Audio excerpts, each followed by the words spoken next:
This week on Hooligan Nation, we pit Paul versus Ace versus Gene versus Peter in choosing the best 5 songs sung by each member of the original KISS.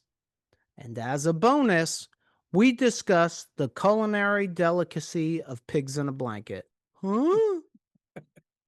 So stay tuned, because you got nothing to lose.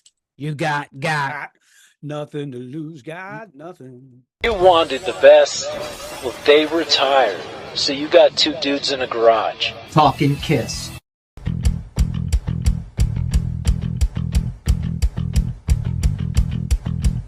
Welcome back to Hooligan Nation, the KISS-Centric podcast, the podcast where the riffs are loud, but our opinions are louder. I'm Anthony. I'm Rocco. How you doing? Whoa, happy Rocco. Happy Rocco. What up, hooligans? What's up? This week, we list our top 5 songs sung by each of the original members of KISS. And let's just say we had a tough time. Yeah. But before that, we have news, music we're listening to, and of course, our weekly poll. But first, recap of last episode. Evolution versus imitation. KISS and the art of musical risk. Father Rocco. Yes. Thank you. You're welcome. You have anything you'd like to add?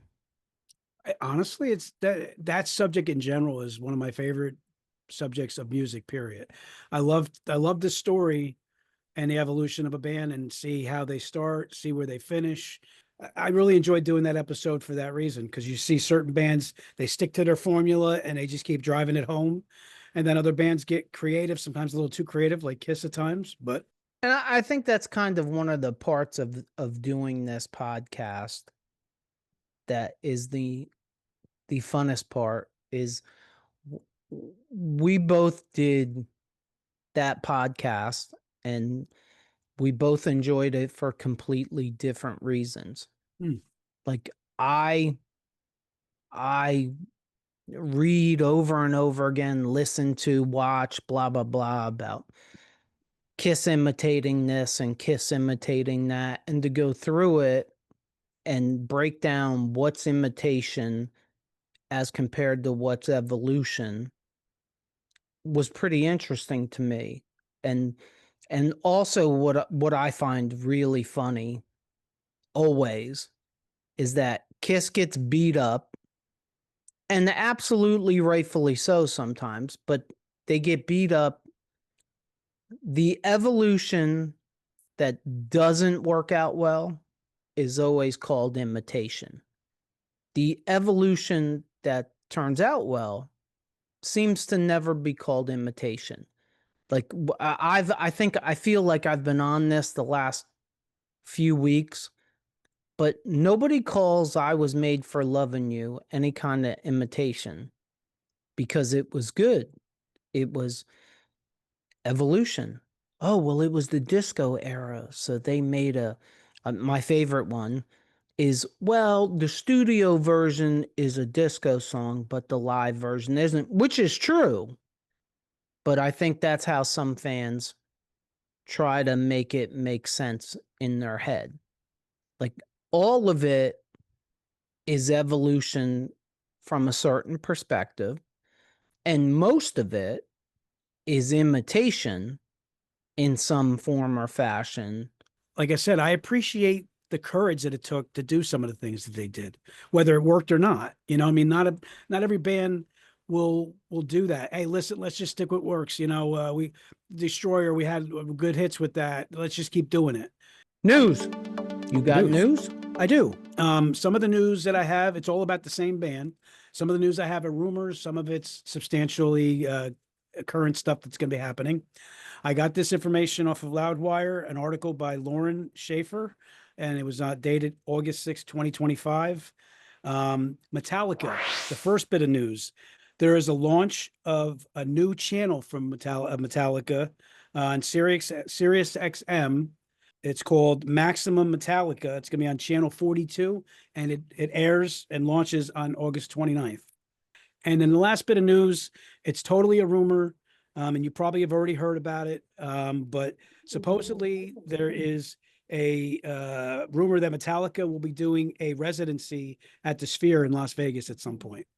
So I heard that rumor earlier this week or late last week, and I immediately jumped on Metallica's website and found no news of it.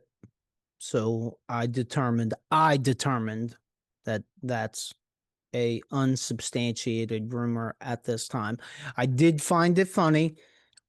Everybody knows or should know by this point that I listen to Eddie Trunk almost every day. Eddie Trunk addressed it at the beginning of this week, and I did, maybe I'm reading too much into it, but Eddie Trunk addressed this rumor, and he said, first and foremost, that Metallica could pull it off, because that's a big problem with the Sphere, is it costs so many millions of dollars to create the graphics package that you need to be able to do a lot of shows in there. Let's say at least a run of 10 shows, filling the place with 18,000 people. And he said that, he thinks that they could pull it off. I definitely think that they could pull it off. And then he said, which was the thing that I found funny, was that he's not saying that it's not true, but it hasn't been announced yet. Now, that could be Eddie Trunk conjecture, and it could also be Eddie Trunk knowing something and not being able to say it before the band actually announces it. But, we'll see. The thing I've always said about Metallica, and it's very odd because if you had asked me back at the time when I was into them back when I was a kid, I never would have thought this would be possible. But Metallica's mainstream. Like, they're a metal band, but they're also mainstream. Everybody knows Metallica. There's songs that appeal to everybody. Nothing else matters. I think it was a game changer for them. So the numbers that they would need to fill at the Sphere to make that happen, I don't see it being a problem at all. I don't think it's a problem at all. And I think it would work out for Metallica's advantage, because it's a lot less travel. I think, look, my crazy opinion is this is the future. In the future, as bands get older, you're going to travel to them. They're not going to travel to you. We're seeing it with people like Sammy Hagar, who comes out and says, "Yeah, I don't want to travel and tour anymore, but I'll do residencies because, this has been said on more than one occasion. You do your show and then you hop in an elevator and you're up in your room 5 minutes afterwards, and you travel to Vegas once to get there and once to leave. Right. Everybody else has got to travel to you. You just have to be a big enough name to do that. And in the case of like Sammy Hagar, I don't know that Sammy Hagar, well, no, I'm going to say it. Sammy Hagar probably could not successfully do the Sphere, but Metallica can. Sammy can do somewhere a little smaller, Right. maybe under 10,000. And it's the same thing as, fantasy. Boss deplane. We're going back to Fantasy Island for a minute. If KISS wanted to do a residency, look, I'd sign up for a residency in the Sphere. I just don't think that will ever happen. No, and listen, KISS is my favorite band, but I don't think that they'd be able to fill it as much as Metallica could. Metallica's more of an accepted band than most of the bands out there. It is what it is. It's true. And this is a complete Fantasy Island. If they reunited one last time and put out a new album and then did a residency in the Sphere, they'd be okay. I think they'd be okay. Now, can they successfully reunite? Probably not. Could they successfully not kill each other to do an album? Probably not. And the music business doesn't promote that stuff anyway. It's not even it wouldn't be worth it to them at this point either. Music business is different now. I think it would be worth it just to do the residency at the Sphere. And look, again, I could be crazy. I probably am. But I think KISS could do a residency like Billy Joel did at the Garden once a month for who knows how long. I mean, the way I understand it at the Sphere is once you pay to create the graphics package, it's yours. It's a matter of loading it into a computer. So you can load it 10 days in a row, or you can load it once a month for 10, 12 months. I mean, like, do I think that that's possible? Probably not. But it's my island, so if I want to have my fantasy, I can. Funny enough, my news starts off with Metallica. It's almost like we planned it. You know what I think we are? I think we're two pigs in the same blanket. Wow. I love it. Metallica's Black Album has spent 800 weeks on the Billboard 200 and is currently at number 164. It's the fourth album in history to reach this milestone. The fourth album in the history of the Billboard 200. Amazing. 800 weeks. And it's still 164. It's not like it's 199. No, I've said this to you before. I mean, I was a huge Metallica fan at their infancy. To think about what they became from when I used to listen to them with my Walkman and my mullet, it's amazing. You had a mullet? I had a big mullet. You had a rockin' mullet, boy. I was rocking and rolling with that mullet. But you know what? Knock it if you will. At least I had my hair then. Well, you and me both. Yeah. The other piece of news that I have, actually, I have two other pieces of news. Ozzy's cause of death was confirmed as of yesterday. It was confirmed to be cardiac arrest and coronary artery disease. Wow. That not much of a shock there at all. So I guess it's good news. I mean, listen, I mean, there's been so much information about Ozzy since he's passed and the event that was out there. As far as I'm concerned, I'll never get tired of hearing about Ozzy. And may he rest in peace. The last bit of news that I have is Vince Neil returned to the stage on August 3rd. And he looked pretty good. And he sounded like Vince sounds. What was the deal with him? Do you know? No, they said they said some kind of surgery or something, right? It's all rumor.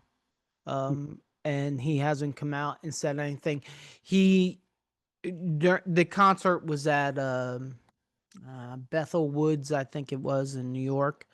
And I guess he was speaking to the crowd and he said something like the doctors told him that he could no longer tour, maybe. And his response was like, well, to hell with that. So he didn't really clear anything up. And I got to be honest, and I hate to do this, but boy, he sounded terrible. But that's the way he sounds.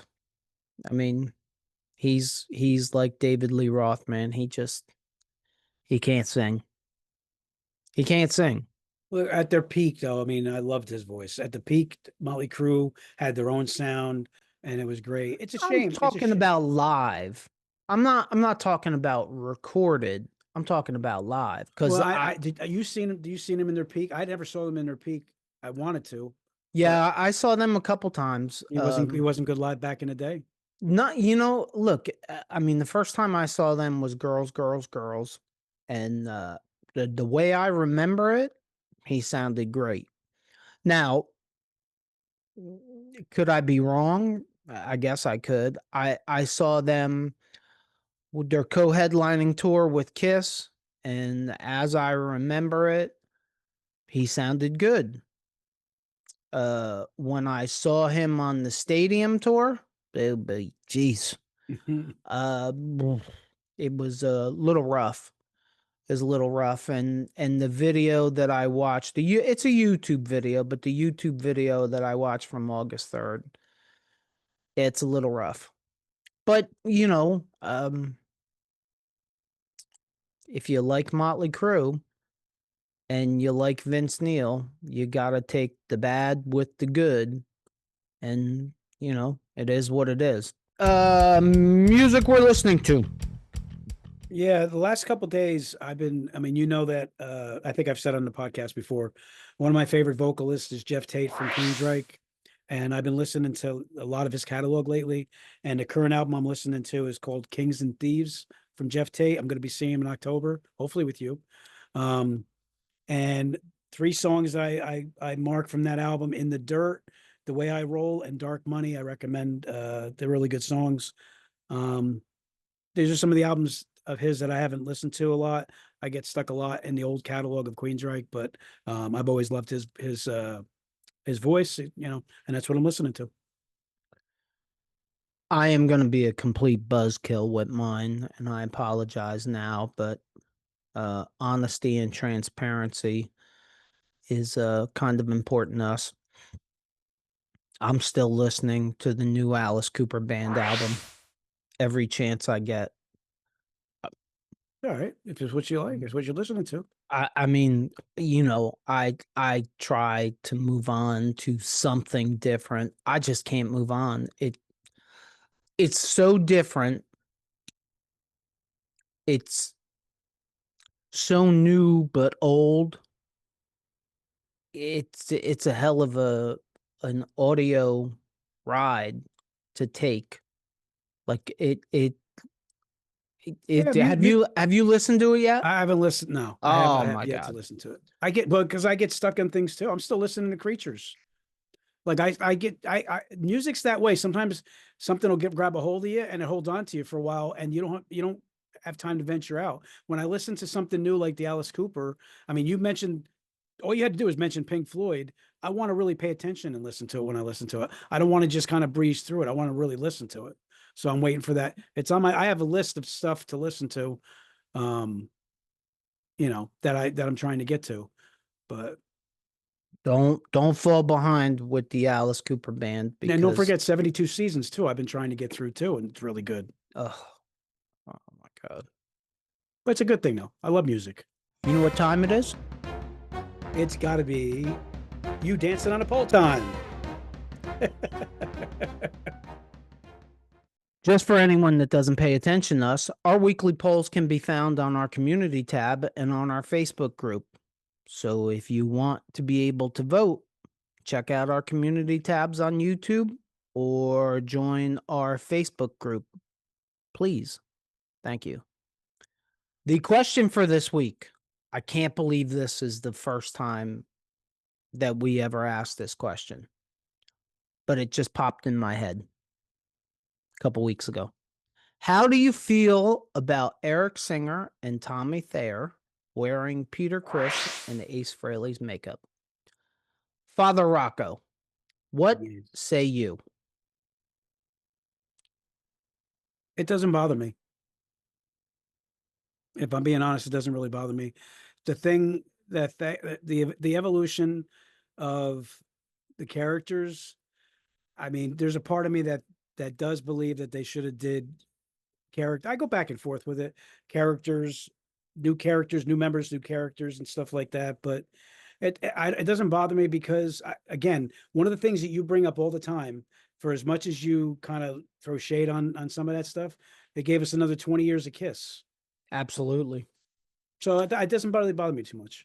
It's a perspective thing. For me, it's a perspective thing. I don't like the I don't like the imitation part of it. Uh I guess that's the best way I can explain it. I understand it, but I don't like it. And Victor beats me up about this quite regularly, and I still don't think he really understands. I don't have a problem with Tommy or Eric. They took a job that we would all take. I have a problem with the fact that it's happening.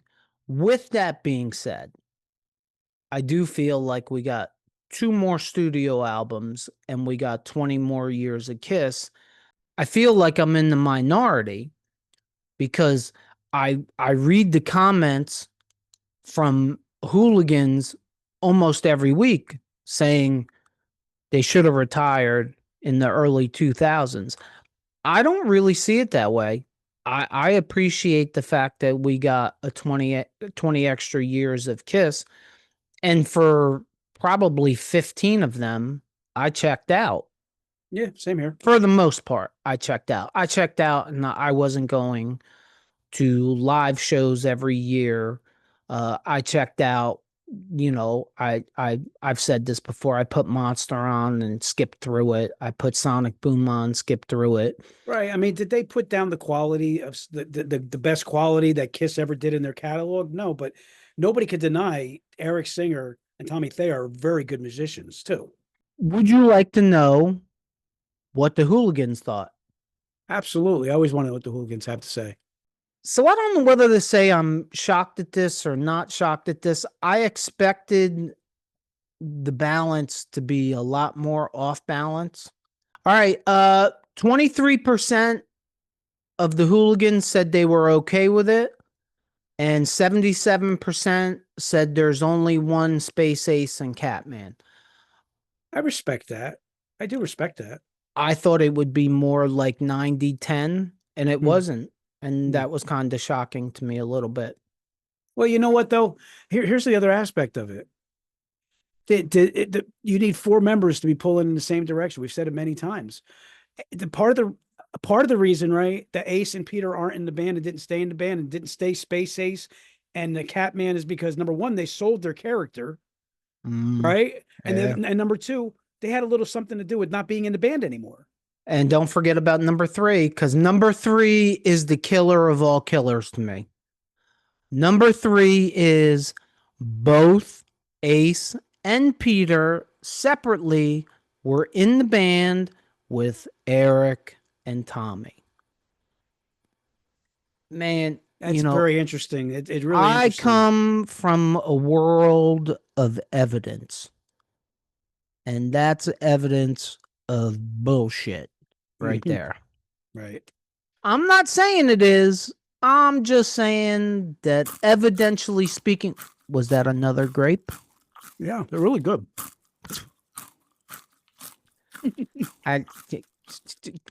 Hooligans. Listen, the hooligans are my friends. They're over there. They may be watching this munching. They're probably eating Doritos. Let me ask you something. Do you ever watch any talk shows? Nope.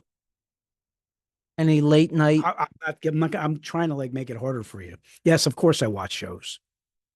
Did you ever see David Letterman pull out a sandwich in the middle of his show? He smoked a cigar. He smoked a cigar? On film, on during a show. Well, feel free to smoke a cigar. I don't smoke cigars. I'd rather eat grapes. If you choke on a grape and I'm filming, you know what? It's going to go viral. Okay, but we just talked about characters, right? Do you want me to just play Father Rocco the character, or do you want me to be real? I think the hooligans want me to be myself. Oh, well, can't argue with that. Guess what we got, Father Rocco? What we got? Yeah. We got our very first sponsor. Really? Yes, we do. Oh, you're surprising me on air. Yes, I am. Wow, that's cool. I didn't know that. Yep. and I'm wearing their t-shirt, and I'm about to explain this to everyone because not only are they a sponsor, but they are a great, great organization. So I'd like to explain this to both you and the hooligans out there. Our very first sponsor is Battleborn. Battleborn is a collaborative effort among like-minded individuals and organizations intent on repairing and restoring people who have served our country. They do this by delivering a unique level of support and guidance to those servicemen and women who have emotional and psychological wounds. They provide support directly and indirectly in collaboration with others in their community who value those who have served this nation and its communities. For more information, please, please, please go to wearebattleborn.com. That is WEAREBATTLEBORNE.com, battleborn.com for more information. 100% of their donations go towards the people that they're serving. And that's a pretty important thing to me and should be to everybody. Absolutely. Yeah. In other words, every dollar that you donate goes towards helping the people that served our country. So we are very proud to be sponsored by Battleborn. If you are a hooligan, please support them in any way you can. I am wearing the Battleborn t-shirt. And they do sell a lot of merch. It is on the website, and they are active and out and about everywhere. Just to make a caveat onto what you just said, I'm extremely patriotic. I love this country. And if you're a hooligan and you had served our country, thank you for helping provide our freedom. I'm always going to be supportive of our military. So thank you. And the other thing is, if you served our country and you're dealing with anything that you need help with, battleborn.com, get in touch with them or get in touch with us, and I will get you in touch with them if you need help. Are you ready? I am ready. Hooligans, this was one of the toughest things that we've ever tried to do here. We are going to discuss the top 5 songs, our opinion, sung by each original member of KISS. So we are pitting Paul versus Gene versus Ace versus Peter. And this is bound to be explosive. I tried to stay away from co-lead vocals. Solo albums do count, and it doesn't matter who wrote the song. It's lead vocals on the studio version of the song. With that being said, Father Rocco, since I do everything else, you get to go first. All right. So I don't have Paul's in any real specific order. That was hard for me to do. So I could literally take any one of these songs and put it at number 1. And then I also have, if it's okay, if you're okay with this, I have 3 other songs in like just off to the side that didn't make the cut, but we're really trying to get to the top 5. So you want to make it a top 8? No, these are like bonus tracks. They didn't make the cut, but they're on the cutting room floor. Oh, they're going to end up on the cutting room floor when I edit this, because we said top 5 and we spoke about this today, that this was hard as hell to do. So I had to come up with a top 5. I had to order it from 5 to 1. You didn't have to come up with a top 5. You went up with a top 8 and you didn't order it. No, I came up with the 1. top. I came up with the top 5. I had 3 extra on Paul. If you'd like to know what would have been 6, 7, 8. If you don't, then I'm not going to tell you. That's it. Not going to tell you. All right. Don't tell me. I'll be able to guess it probably anyway. Nope. Go ahead. What's number 5? Number 5, I have Tears Are Falling. Okay. Number 4, I have Tonight You Belong to Me. Oh, you went solo album. Number 3, I got A Million to One. I'm shocked. Number 2, I got I'm a Legend Tonight. Oh my God. Okay. And what's number 1? It's gotta be. You know what number 1 is. You say it. It's gotta be Detroit Rock City. Nope. You know what song it is. Wait, come on. Come on. Come on. And Love Me. Dude, you did a Paul Stanley top 5 and you didn't put Detroit Rock City in there? I can't put the most popular song they ever did. That's too easy. All right, what's 6, 7, and 8? That's on my. No, I'm not telling you. You wanted to know now. You're not going to find out. Okay. All right. Well, all right, I'll tell you. Listen, I'm having fun. We're having a little fun here. 6 was Forever. 7 was Rain, and 8 was Detroit Rock City. I am completely blown away. I mean, I could have put with Detroit your Rock list. City 1. I could have put I Stole Your Love 2. I could have, you know what I mean? I'm not going to put the most popular songs in there. I'm putting stuff that means something to me, separate from like the most popular one. No. It's cool. Like I didn't go. You know what I mean? No. You know, I did go, but I did one spot on one member. I did go with popularity. You know, we could have even done it like obscure favorite songs with that, because that's kind of the way I looked. I didn't want it to be the cookie cutter songs that we always listen to. Everybody knows Detroit Rock City, and you know what I mean? I went pretty obscure for I think I said this to you earlier. I went pretty obscure for 4 and 5. Yeah, I think hooligans would want that instead of just hearing us say, "Oh yeah, Paul, I like Paul Detroit Rock City." That's on my, of course, that's on everybody's list. But you know what I mean? So that's my list. I want to. What do you got? But my list for Paul at number 5 from his 1978 solo album, Ain't Quite Right. Good tune. I love it. I don't know why it reminds me of an Eagles song. Every time I listen to that song, I'm like, man, that's an Eagles song that Paul listened to and made it. And next time you listen to Paul Stanley's solo album, I wish we could do actual music on this without getting copyright killed, because like as soon as that goes on, I'm like, oh, that's the Eagles. Oh wait, that's Paul Stanley. I'm not saying that he stole it from them, but it was definitely inspired by the Eagles, I think. Number 4, I've Had Enough, Into the Fire off of Animalize. Not surprised from you. Not a surprise from me at all. I think it's probably the most hard rocking heavy metal song that Paul Stanley ever sung lead vocals on. It'd be hard to argue. It's a really good song. Number 3, gotta go with Love Gun. I do. There's no way that wouldn't end up on your list.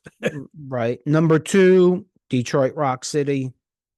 Same thing. Yeah, I can't knock you for it. But like I said, I didn't want to go that route.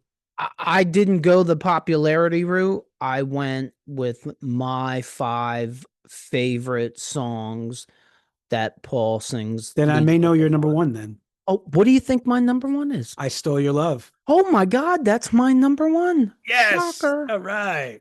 Shocker. Yeah, they are my 5 favorite Paul Stanley sung songs. Yeah. Cool. Very cool. Yep. Now, if I had bonus tracks, oh my God, I was going to write them in, and then I was like, yeah, I'll be here all day and I'll end up it'll be like when we did the Guitar Gods. We did the Guitar Gods. Hey, we're going to do honorable mentions. Yeah, we spent an hour just doing honorable mentions. And still left some guys out that were like, how did we not put them on the list? We did, actually. Yes. We did constantly. I'm going back to that episode because I see a guitar player and I'm like, did either of us name him? Oh my God. Like we have to, I guess we're going to have to do like a updated version of that if we last a couple more years doing this. The one thing I learned from looking back at that episode, the Guitar Heroes episode, and if you haven't watched it, check it out. It's a good one. I can do Peter. All right. All right. So, Gigi might get upset with you. okay. My number 5 is Tears, 1982 album, Let Me Rock You. It's number 5 is Tears. My number, Wow. yeah, I like that song. I mean, at some point, I'm sure we're probably going to do those full albums too. I didn't Oh, really I listen can't to a wait. lot. I was just trying to find another song. I didn't want to go with the kind of sugar that Papa likes, so I had to go with something. Well, I appreciate that you didn't go with the kind of sugar that Papa likes. All right. So my number 4 is "You Matter to Me." "Dirty Living" is my third. My second is "Hooligan," and one of my favorite Kiss songs all time, "Black Diamond." You're throwing me little curveballs here. I have Really? to admit, yeah. Like I thought one of the reasons why we did top 5 was because Peter only sang lead on 9 Kiss songs. And then, like, we all know that, well, most of us know that he's got, well, technically he's got 4 solo albums. But I'm pretty sure that, like, 2 people listened to the last one. For the most part, well, he's got 4 solo albums plus the Criss album. I don't know. That's why we went with top 5, but you're going out there in left field a little bit from me, like Tears. And what was your number 4 song? "You Matter to Me." And yeah, I went with Getaway at number 5 off of Dress to Kill. I can't believe you didn't put this in there. I went with Beth, number 4 off of I wasn't. Destroyer. I should have got "Getaway." I was definitely not going to put Beth. I like I said for Paul, I put my 5 favorite songs. "Getaway" is an omission for me. I was trying to get more creative with them. But You think Getaway was an omission? Wait till I say number 3. Hard Luck Woman is number 3 off of Rock and Roll Over. wow. Yeah. Hooligan at number 2 off of Love Gun. And hey, we're in agreement, which means that we're 2 pigs in the same blanket again. Can't believe this. Number 1 is Black Diamond off the self-titled debut. I meant to say "Peas of a Pod," and somehow that came out. No, that's Hooligans. I'm gonna create a shirt, and on the back it's gonna say we're all pigs in the same blanket. I think so. Next up, the demon himself. All right. I like this list, and I probably could have put another 7 bonus ones. I'll get, if you ask me for the bonus ones, I got 2 bonus ones after that. But my number 5 is "Unholy." Mm. My number 4 is "Saint and Sinner." Mm. My number 3, one of my favorite Kiss songs all time. One of my favorite songs all time, "We Are One." My number 2 is "Domino." And my number 1 is "Charisma." Wow. I'm not doing "God of Thunder." I'm not I like those songs. I'm not gonna, again, I tried to be a little different. Oh, you're definitely a little different. Your bonus. Bonus would have been "Dance All Over Your Face" Mm-hmm. and Childhood's End. Love that song. I didn't want to do the popular ones. I'll just keep saying this. I did what I like. I didn't care whether they were popular or not. I just did what I like. But I did find out something very interesting, especially when it came to Gene songs for Paul, Peter, and Ace. There was a variety. For Gene, I think I can say that I like my demon to be demonic. Okay. Because 5, 4, 3, and 2 are almost, at least to me, they are like signature Demon songs. Yeah, I tried to stay away from that, but I Yeah. love. I mean, obviously, I love those songs. I mean, number 5 is Unholy. It was just the album that it was on, what it represented, the return of the demon. Number 4, Radioactive, which I think is a criminally underrated song. Number 3, War Machine. Good song. Start getting a pattern here. Mm-hmm. Yep. Number 2, God of Thunder, specifically the studio version of it with all the crazy sounds in the background and the kids and all of that. That's the Bob Ezrin part of God of Thunder is really demonic in a lot of ways. And number 1, and I don't think this is probably my favorite Gene Simmons song, but I don't know how not to put it at number 1, Rock and Roll All Night. I just, like, out of 20 of these songs, like, I couldn't do it. And I told you earlier in the day, I was struggling with Ace's list. But I'm so tired of hearing that song. I could never put it on my list. And just the opposite, I felt like, how can I not put this? But that's why we're different. That's cool. How can I not put this on the list? It's number 1. I mean, listen, I love God of Thunder, and in a perfect world, God of Thunder is definitely making a list that I put on for Gene. But unfortunately, I'm very happy with my list of my top 5 list. But you always say you're happy with your list. No, I don't. I wasn't happy with the freaking band when we did the album lists. Well, you were happy with it at the time. Did somebody put a gun to your head and tell you to put that where you put it? That's a decision. Why are you looking at me like that? You want me to go there? I only gave you the arithmetic. Yeah, well, I don't like arithmetic. Hell, I'm sure your 4th grade math teacher would agree. I'm just proving that arithmetic. That's why I didn't like, anyway, let's move on.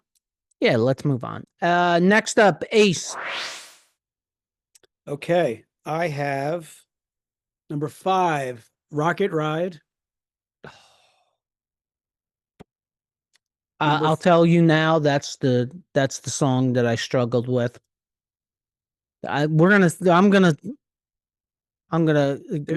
change the rules and squeak it in. Go ahead. Well, you changed the rules already. I'm not saying anything, man. Listen, we love this band. There's definitely more songs that could have made the top 5. We could have done it. We're doing this on what day? What's today? What's today? What day is it? Wednesday. If we were doing it on a Friday, the top 5 could have been completely different because there's a lot. Oh, hell yeah. Yeah. Hell yeah. Number 4 is, honestly, this may be my favorite Ace song all time. Hard Times. I got it listed as number 4 because the other songs are just too legendary to put it above. But again, I've said it many times. Hard Times is the lost Kiss song. In my opinion, it's a great song. Hooligans. Does Father Rocco frustrate you like he frustrates me? Well, I know you don't like Hard Times, right? You think that song sucks? No, I just don't understand how you list something at number 4 and then say it's probably my favorite. The question that I'm going to ask, and I'm going to ask this question for all the hooligans, is if your number 4 song on your list is your number 1 song, then why didn't you put it at number 1? All right, so maybe it'll make more sense when I read you my next 3. Okay. So my 3rd one is Shock Me. Okay. My 2nd one is Into the Night. Ooh. And my 1st one is New York Groove. Hell no. Rock Soldiers. Really? Well, that's a shock. We are very similar in the songs that we picked. I guess we're not. 3, right? 3. I'm a little shocked that New York Groove wasn't on the list. I am a little shocked at that. I mean, I love the song, but again, played out. Like, just when my lane was thinking, I couldn't do a played out song.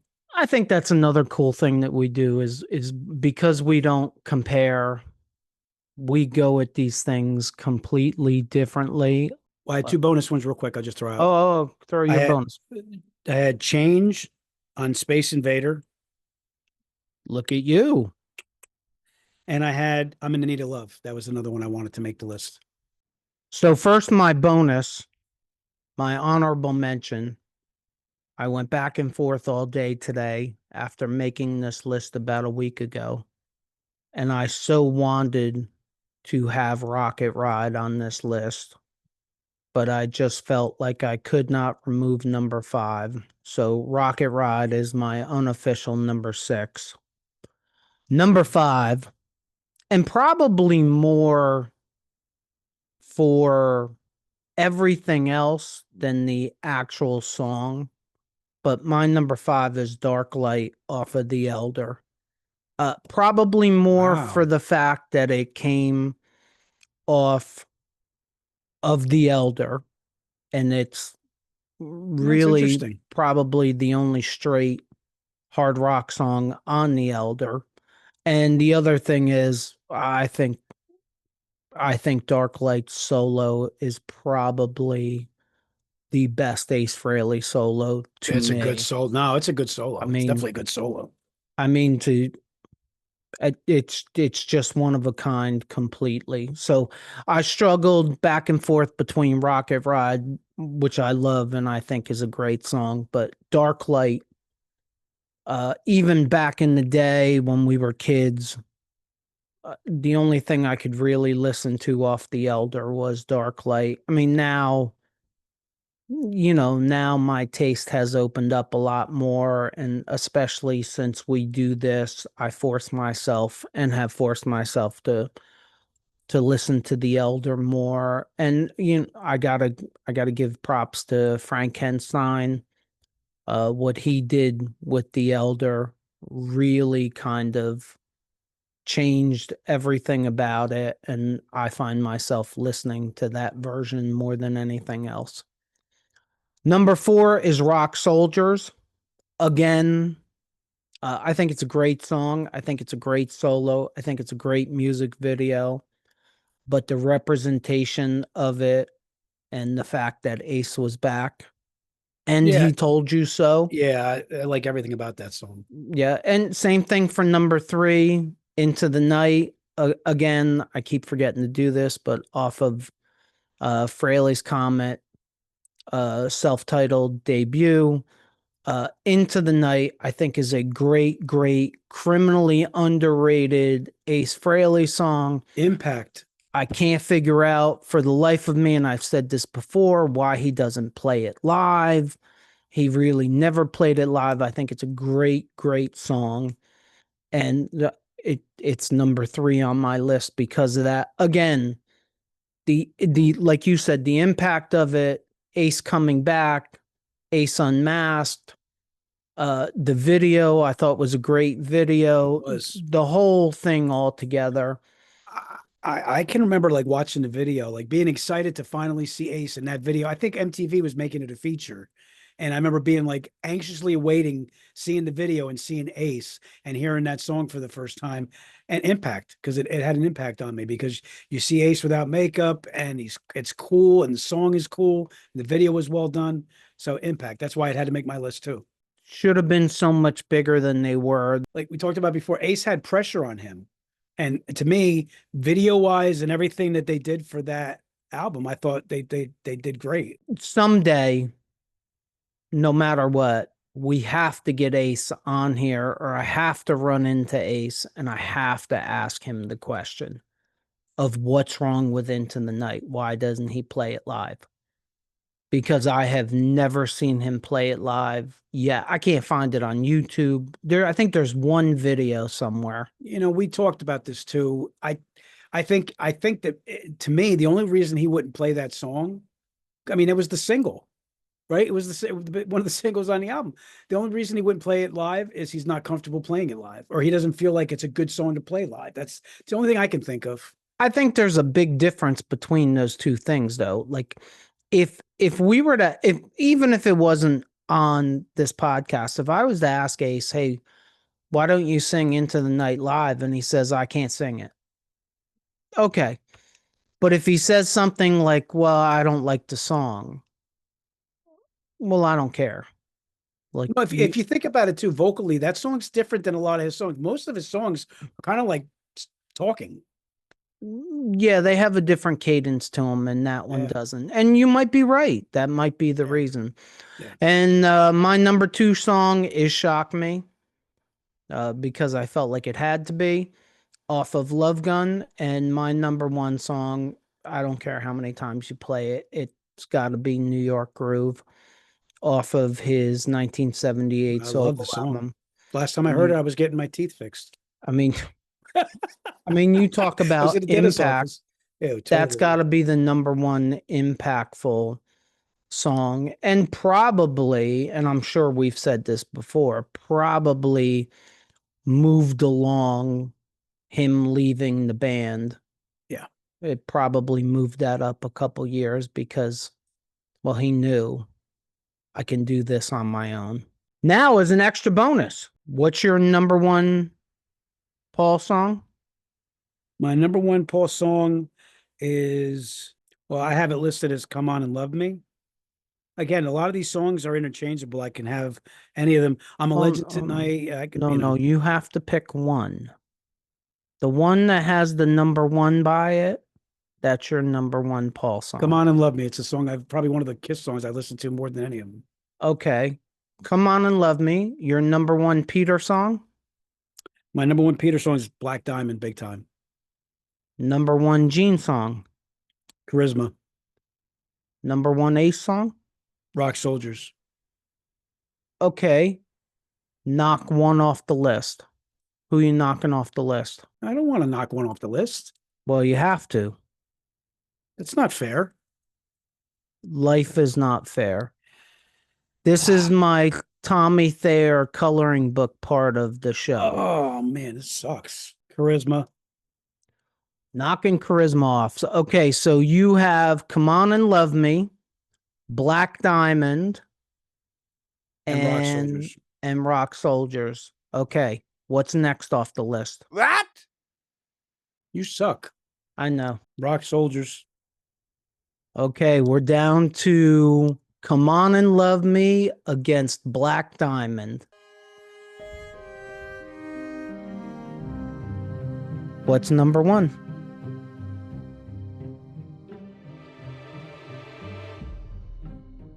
Black Diamond. Black Diamond is number 1. Wow. Unseated, Come On and Love Me. Wow. I love to put you in those That uncomfortable really positions. sucked. Yeah, that really sucked. But I love Black Diamond. Black Diamond. Ugh. You know how many years I've been searching for another Black Diamond? Okay, my number 1s are I Stole Your Love, Black Diamond, Rock and Roll All Night, and New York Groove. Rock and Roll All Night comes off the list. This is interesting. Yeah, this is tough. See, now how do you like This it? is tough. New York Groove comes off the list. So who's it's head to head against who you got? It's Black Diamond versus I Stole Your Love. Wow. Same thing happened to you to me. You're oh, this is funny. This is freaking hilarious. Oh man, see what Black Diamond does to people? I know what you're gonna pick. You can't pick I Stole Your Love. You have to pick Black Diamond. I think I have to pick Black Diamond. And I have Oh my God, that is I have hilarious. said to the hooligans, Wow. I think since the very beginning, I think I said this in our first ever episode that I Stole Your Love was my favorite KISS song, and I guess it just got unseated for Black Diamond. And this is weird. We didn't plan this, guys. That is so freaking weird the way that laid out. I Stole Your Love. I find this so comical in so many ways. Can I just wait one statement before you please don't lose your thought because I really want to hear what you have to say, but can I just make one statement? You made it an hour and 9, almost an hour and 10 minutes into the episode to do it. So This go is- ahead. This is good though. Have me and you ever discussed Black Diamond? I'm saying as a song that we like. Yeah. We've never had that conversation. We both like it. We both want more from it, Peter, but we've never how do we that's really crazy how that laid out like that. That's pretty Well, cool. that's why we do what we do here, and hopefully the hooligans out there will run out as soon as this episode is over and listen to Black Diamond and kind of try to see where they slot in, because I think it's incredibly funny. The guy who played lead vocals, the guy who sang lead on the least amount of songs, his song comes out #1 on both our lists is and not only that, but it comes from their first album, and it's kind of a shared song because Paul wrote it, Peter sung it. It's kind of crazy, and if I'm correct, and I think I am, Eric Carr sung it live and did it great. Yeah, I remember that. And Eric Singer sung it live and did it great also. Yeah. I don't know. That's it's a little freaky to me. Yeah, that's pretty neat. Yeah. You know what? That all happened organically. It did. and nobody put When You Wish Upon a Star on their list. That's true. So now we got it all. You ate on camera. You got to say organically. We've done everything. You cut me off. We've accomplished everything we had to accomplish in this episode, I'm pretty sure. It's a world without heroes.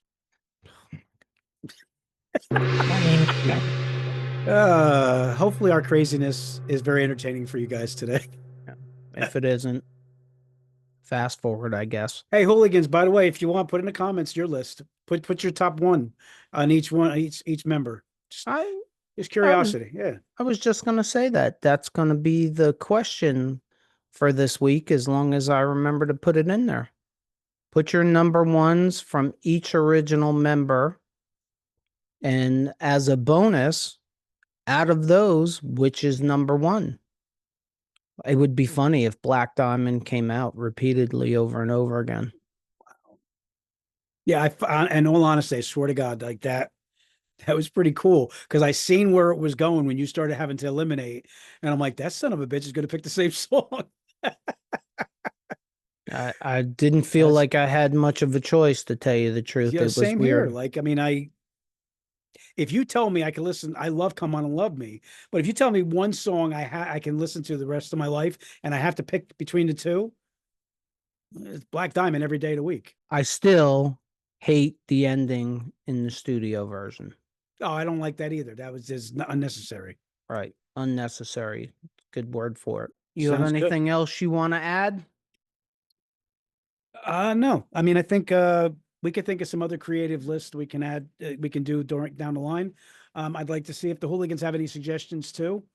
You know, the one thing that's cool about KISS's catalog and all the content that they put out from their existence, there's never a lack of things to talk about. So this was fun doing. And I don't know about you, but my list would change tomorrow probably.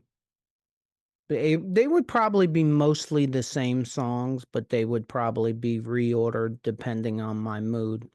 Although I am pretty happy for the most part with my list, and I made this probably a week ago. But I am pretty happy with it. I could switch a couple in and out maybe, or reorder them, but I find it funny. This is proof. So, Angel, if you're listening, this is proof that we are two pigs in the same blanket, because we picked the same #1 song.